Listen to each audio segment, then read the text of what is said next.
भारत सरकार के पास पहले आवेदन दे ताकि उनको कम करे, तब तो राज्य सरकार उस पर कुछ कर पाएगी। परवीन लाल के हसीन सपने पार्ट 2 फिर से एक बार रिलीज हुई, इसलिए कि 2019 में भी हम लोगों ने कई वादे देखे थे। 5 लाख नौजवानों को प्रति वर्ष नौकरी, फिर अभी देख रहे हैं महोदय। और इनके नेता कांग्रेस के राहुल गांधी जी आए, उन्होंने तो यहां कहा, अब आप मैडम तुरंत बोल देंगे कि गलत है। इन्होंने कहा हर वर्ष 10 लाख नौकरी देंगे, अभी 1 लाख पे आ गए। और 1 लाख नौकरी जो देंगे वो किसको देंगे? एक तरफ यहां पर राज्यपाल के अभिभाषण में लिखवाया गया है अध्यक्ष महोदय कि 3rd ग्रेड 4th ग्रेड नौकरी में 100% आरक्षण देंगे आदिवासी मूलवासी को। ये सरकार को मैं याद दिलाना चाहता हूं, 2013 में हेमंत सोरेन जी मुख्यमंत्री बने थे। अर्जुन मुंडा जी की सरकार से समर्थन वापस लिया था कि स्थानीय नीति नियोजन नीति मैं बनाऊंगा, इसीलिए सरकार से समर्थन वापस ले रहा हूं। 18 महीने उस समय रहे, कोई पहल नहीं किया। फिर 2019 में इन्होंने कहा कि 2019 में हम अगर सत्ता पे आए तो स्थानीय नीति और नियोजन नीति बनाएंगे। फिर अभी कह रहे हैं, देखिए इसमें लिखा हुआ है कि 3rd ग्रेड 4th ग्रेड में 100% आरक्षण देंगे। रघुवर दास जी की सरकार ने सभी जिलों को 10 साल के लिए रिजर्व कर दिया था, उसे भी हटा दिया। इसलिए मैं ये बात कह रहा हूं कि इनको करना नहीं है, राजनीति करना है। इसीलिए मैंने कहा मुंगेरी लाल के सपने पार्ट 2 पिक्चर रिलीज अभी जो हुआ है, अभी हमारे पूर्व नेता बोल रहे थे तिवारी जी मैया योजना के बारे। अब आप सोचिए 3rd ग्रेड और 4th ग्रेड में कौन पद आता है? जितने दरोगा हैं वो 3rd ग्रेड में आते हैं, जितने सिपाही हैं वो 4th ग्रेड में आते हैं, जितने शिक्षक हैं वो 3rd ग्रेड में आते हैं। ये सरकार नियोजन नीति किस नियोजन से अभी नौकरी देगी, इन्होंने स्पष्ट नहीं किया है। ये सभी चीज के बॉल को दिल्ली फेंक देते हैं। हुजूर, आप तो बहुत ही शालीनता से सुनते भी हैं, समझते भी हैं। अभी कौन सा राज्य में स्थानीय नीति लागू है, नियोजन नीति लागू है? ये मुख्यमंत्री जी अपने स्पष्ट करें अपने जवाब में।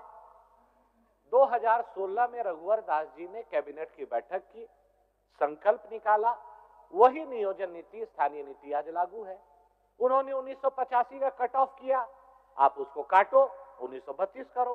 क्यों नहीं कर रहे हैं? 5 साल और 1.5 साल, 6.5 साल बिता दिए।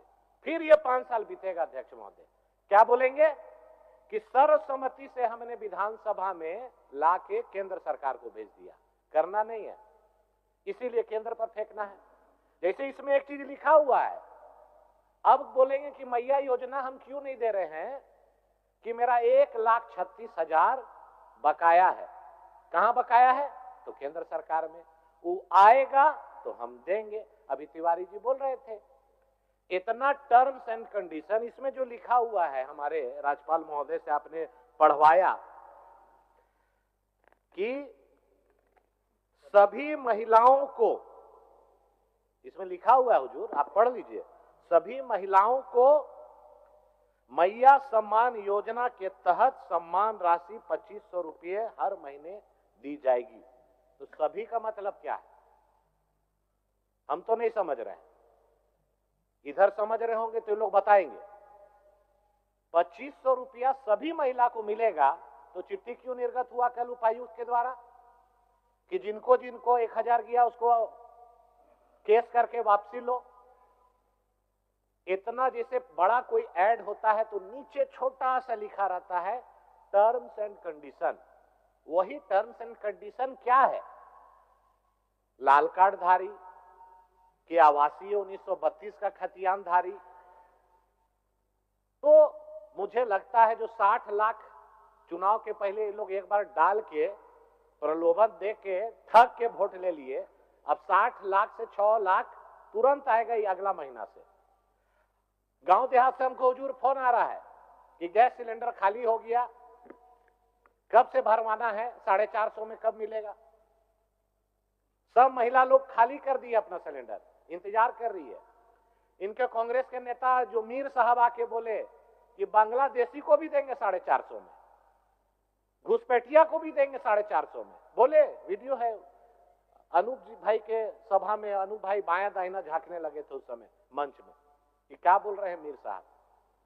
अभी बांग्लादेशी को भी मैया योजना दीजिए, तो टर्म्स एंड कंडीशन क्यों दे रहे हैं। अब 450 रुपया में कब मिलेगा, किस डेट से मिलेगा, किस महीना से मिलेगा, ये बता दे।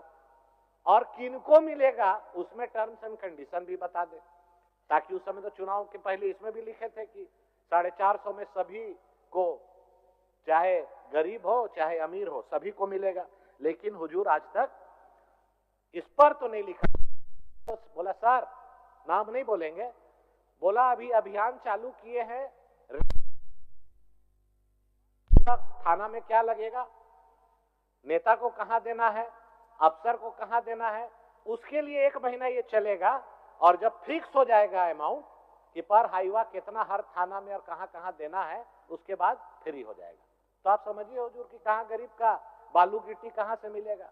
ये सरकार तो पिछला बार 10,000 रुपया हाईवा मिलता था, 5 साल सरकार रहा तो 50 हो गया। इस बार मुझे पूरा विश्वास है कि अभी 50,000 का हाईवा तुरंत 70-80 हजार होने जा रहा है। गरीब का आवास नहीं बनेगा हुजूर। आज देखिए सीजीएल का एग्जाम का पेपर सितंबर महीना में जिस समय एग्जाम हुआ उसी दिन लीक हो गया। पहला बार देश में देखे कि एग्जाम में या जेपीएससी हो या यूपीएससी हो हुजूर, आज तक इंटरनेट नहीं बंद होता था। अब हमको समझ में आया कि इंटरनेट बंद करने के पीछे कारण ही था, काहे कि जो तेज चोर होता है वो जब घर में घुसता है तो सबसे पहले कैमरा को बंद करता है या डीवीडी को लेके उसका जो स्टोरेज है उसको लेके भाग जाता है। तो वही काम हुआ कि उसी समय पेपर लीक हुआ, वायरल नहीं हो, इसके चलते बंद कर दिए। आज सत्ता पर आप लोग पूर्ण बहुमत के साथ आए हैं, बहुत इतरा रहे हैं और घमंड भी दिखा रहे हैं। जनादेश पर सबसे पहले आते आपने नौजवानों के पीठ में खंजर भोंका। कैसे भोंका? आपको क्या हड़बड़ी थी? रिजल्ट निकालने का जब मामला सब जुडिस था, आप रद्द कर देते, फिर से एग्जाम ले लेते और यहां पर नियोजन नीति बना लेते। यहां के मूलवासी आदिवासी का जो बात कर रहे थे, 2017 से आपका स्टार्ट है, 2023 तक 4 बार एग्जाम हुआ, पेपर लीक हुआ, 25 लाख 30 लाख में पेपर बिका। आप रद्द करते, आप लाठी डंडा आंसू गैस चला रहे हैं। यही नौजवान आपको बनाए हैं। अभी इरफान भाई का स्टेटमेंट देखे कि दबाव में सरकार नहीं आएगी। अरे भैया दबाव का बातें नहीं है, आप दबा रहे हैं नौजवानों को। सीजीएल हो या जेसीसी एग्जाम हो उसको रद्द करिए, सीबीआई जांच कराइए, नौजवानों को न्याय दीजिए। लेकिन अहंकार में है सरकार। मैं इस मंच के माध्यम से नौजवानों से कहूंगा कि यह सरकार न रद्द करेगी न आपको न्याय दिलाएगी, हठ धर्मिता के साथ उन सभी को नौकरी देगी। मैं यही कहूंगा कि मुख्यमंत्री जी इस पर जवाब दें। आज धान पर अभी हमारे नेता बाबूलाल जी ने कहा चुनाव के पहले पूत के पांव पालने में दिख गया। कितना बोले थे कृषि मंत्री जी, कितना बोले थे? वादा किए थे 3200 रुपया प्रति क्विंटल देंगे, आ गए तुरंत 2400 में। आए कि नहीं आए? 3400 में बगल में छत्तीसगढ़ में। आइए और पाइए 3400 रुपया, कोई कटनी छटनी नहीं हुजूर। पता कर लीजिए, बगल का स्टेट है छत्तीसगढ़। माननीय सदस्य बस खत्म कर रहे हैं। आपके पीछे और एक माननीय सदस्य, कटनी छटनी भी नहीं है यहाँ पर। किसान काहे देगा? इसलिए नहीं देता है कि इनको लेना है और पैसा नहीं देना है। आप बताइए ना भाई कब किसान को पैसा दिए। हम हमारे साथ चलिए मंत्री लोग कि भाई चलते हैं, किसान वहीं पर देगा, 24 आवर्स में हम लोग दे देंगे। तो इनको लेना नहीं है, इसीलिए पैसा भी नहीं देना है। अभी 200 यूनिट फ्री, गरीब का कोई का बिल नहीं आ रहा है, शहर में भी बिल नहीं आ रहा है। अभी अचानक 1 लाख रुपया का बिल आएगा, टैरिफ बढ़ा दे रहे हैं, असूलने का नया धंधा भी रांची में स्टार्ट हुआ है। हुजूर, मेरा जो घर में काम करता है बोला भैया मेरा पूरा परिवार में 15 लोग को आ गया ट्रैफिक चालान। सुबह में बच्चा को भी छोड़ने जा रहा है बगल में तो उसको चालान कट रहा है, शाम में कट रहा है। हमको लगता है कि जनता से नरेटिव चिप के पैसा लेके ये बांटने में कमी हो रहा है, इसीलिए विभाग से भी कटनी हो रहा है और चालान भी काट करके लोगों का पैसा जमा करने का। और मुझे पूरा उम्मीद है कि जो जो वादा ये सरकार की है ये कुछ नहीं करेगी, ये किल यही करेगी कि 1,36,000 करोड़ मेरा बाकी है, मिलेगा ना 9 मन तेल होगा ना राधा नाचेगी। 1932 का खतियान की बात करके 6.5 साल बोलिएगा हुजूर, 6.5 साल में सूचना बाद में दे दीजिएगा, 6.5 साल पार समाप्त हो गया उनका, 6.5 साल पार हो गया हुजूर। अच्छा बोलिए, 6.5 साल में इन्होंने स्थानीय नियोजन नीति नहीं बनाया। अगर रघुवर दास जी ने स्थानीय नियोजन नीति बनाया, विधानसभा के पटल पे नहीं लाया। ये 1 मिनट नवीन जी, हम खत्म कर दे रहे हैं हुजूर, खत्म कर दे रहे हैं, फिर बोलेंगे। मेरी सूचना ये है, बोलने में देखिए सूचना तो देते रहे, ये है सूचना, ये अभी बता रहे हैं ट्रैफिक चालान जो है, इनको पता होना चाहिए कि यह नियम किसने बनाया। ये नियम भारत सरकार ने बनाया है।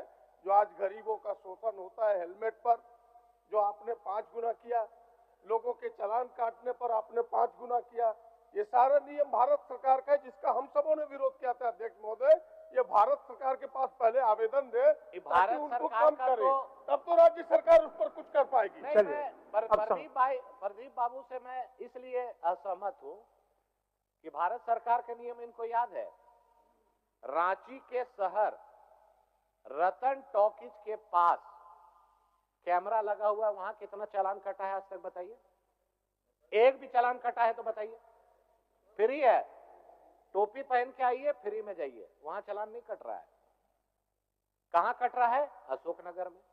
कहां कट रहा है? रातू रोड में। जगह देख देख के चालान कट रहा है। एक भी बताइए ना भाई रतन टॉकीज के पास चालान कटा है? तो रिकॉर्ड ऑन रिकॉर्ड है।